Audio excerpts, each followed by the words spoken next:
Now, the Yojimbo story is called the Yojimbo story when we talk about it in film because it was such a smash success, and it was the first time that they really used that formula. The stranger in a town, the two warring gangs, he plays them off against each other, etc. And while it was the first film to use it, it wasn't the first book. Really? What happened? Well, see, Kurosawa had taken inspiration from two hard-boiled crime novels, The Glass Key and Red Harvest, both written by Dashiel Hammett. So while the first chapter covered samurai films and the second chapter covered spaghetti westerns, we're actually going to have to back up a few decades to cover our third genre. I hope that's okay. All right, Johnny, we're going back and get that story. Great, because in this chapter we're going to be covering all of the Yojimbo gangster movies.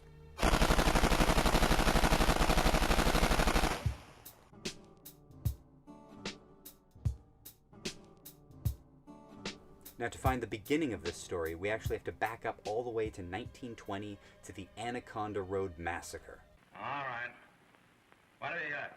Well, at a Montana copper mine, a union goes on strike for higher wages, better hours, and safety.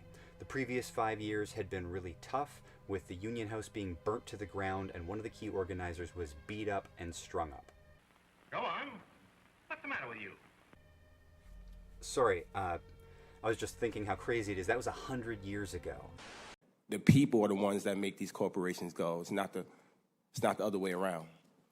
And the roots of union busting are so ugly, and still now today we're seeing like Starbucks and Amazon fighting back so viciously against unionization in their own companies. Like, what's changed? Stop mumbling and pull yourself together.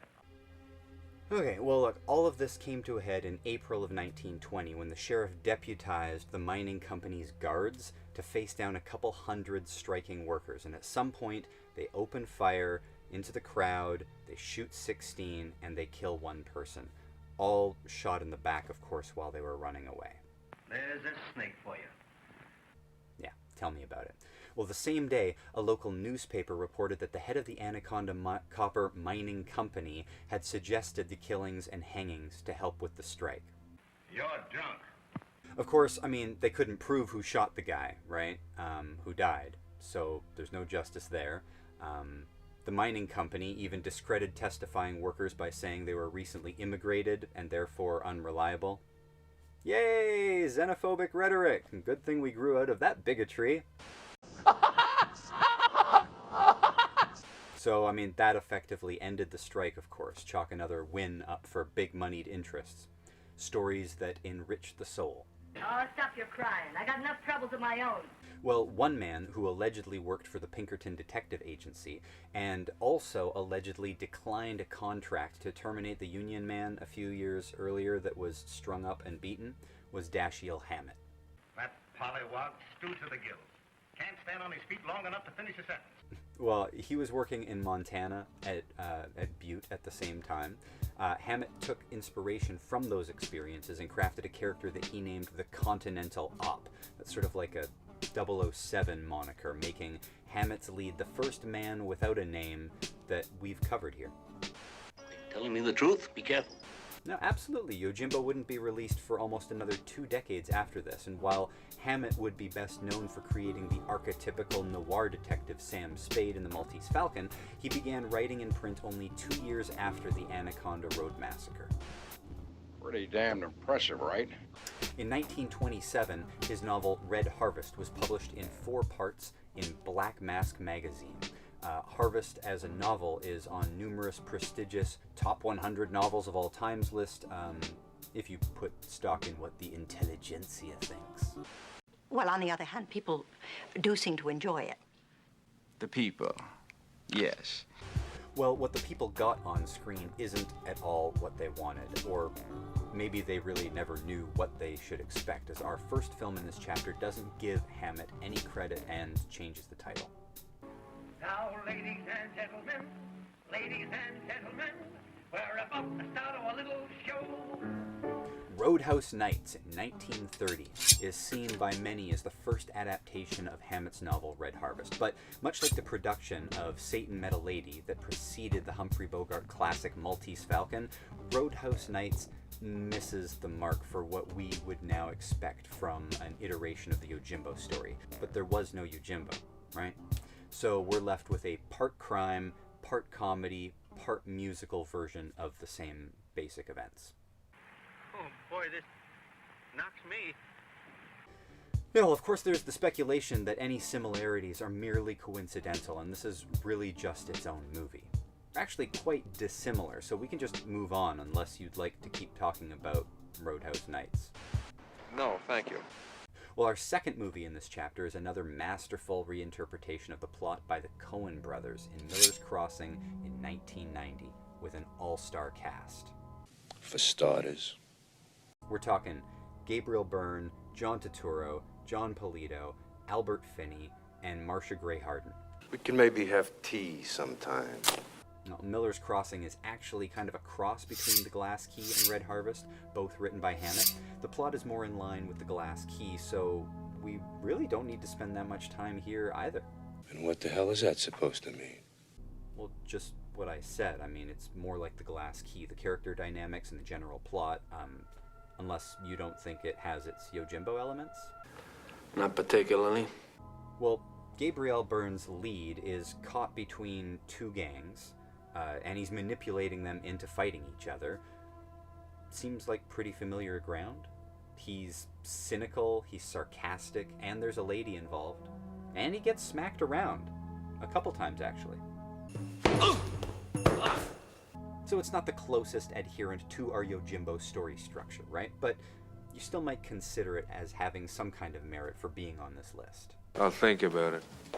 Plus, Gabriel Byrne's a pretty cool dude. Thanks. No, thank you. Always the yapper, huh?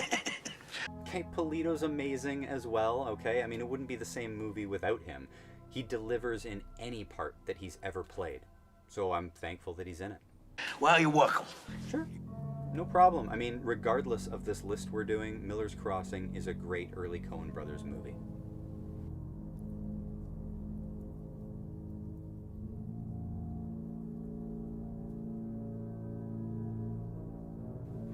So pretty good company so far, right? We got Akira Kurosawa, Sergio Leone, and now the Coen brothers all taking a crack at this Dashiel Hammett plot. And there are plenty of other crime movies that take their shot as well, but before we leave the 1930s gangster genre, let's do one more, Last Man Standing from 1996, directed by Walter Hill. See this? Honestly, this kind of breaks my heart a little bit. I say Kurosawa, Leone, Hammett, Coen brothers, and the name speaks volumes, right? Without me filling in any context.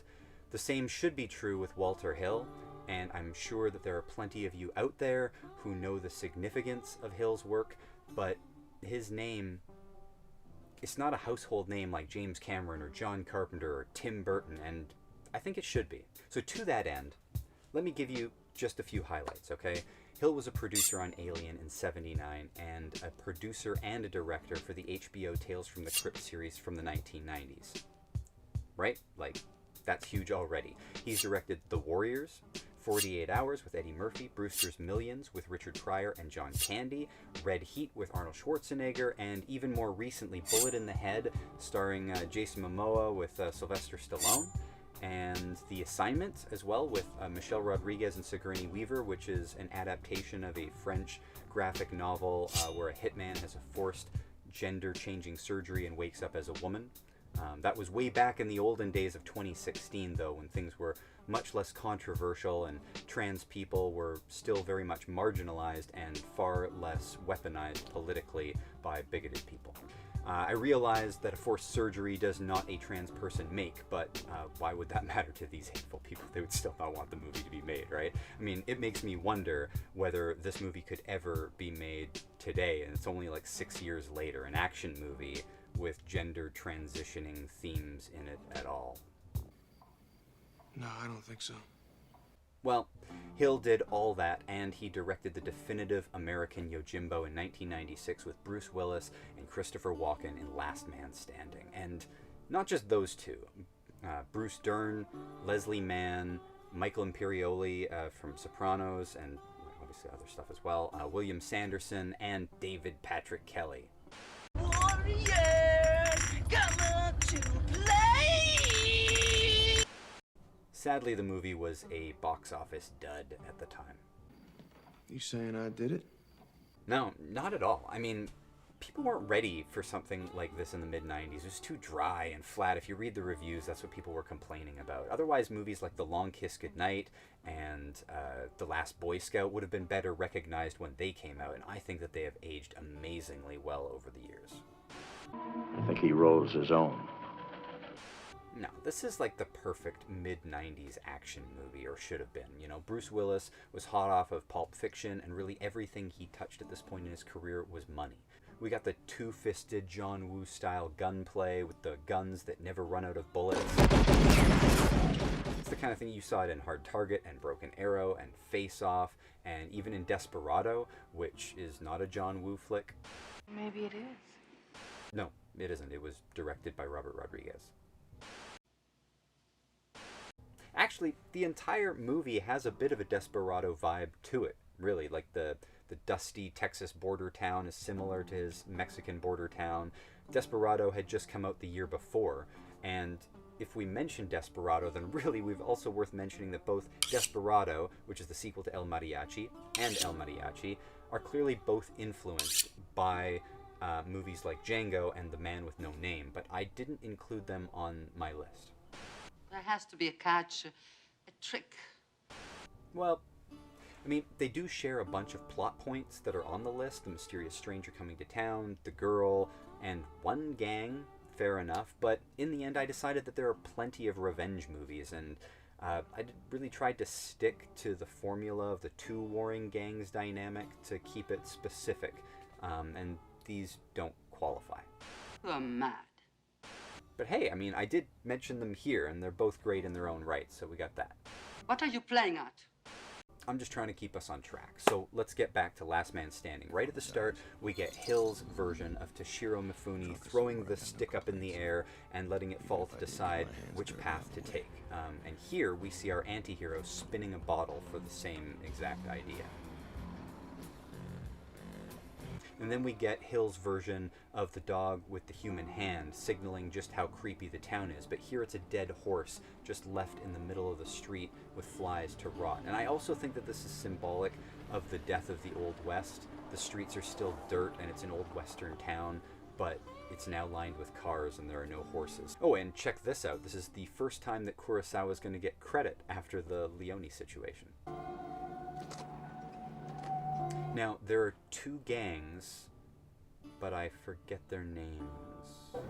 You got Strassi at the Sweetwater and Doyle's bunch down to Alamo. And our stranger has a pretty familiar mission at this point. As long as one side leaves, or maybe one side loses. Yeah, you got it. Now, I could do a big, lengthy, scene-by-scene breakdown of how closely Hill sticks to the Yojimbo formula, but to save time, let's just say that this is the closest to the plot structure that any Hollywood movie gets, and it's worth a watch. It's really good. Ain't that something? Now, there are more crime movies that use the Yojimbo plot, but rather than lumping them together with the gangster movies in this chapter, I actually put them into their own chapter, called it Crime, and that's coming up next.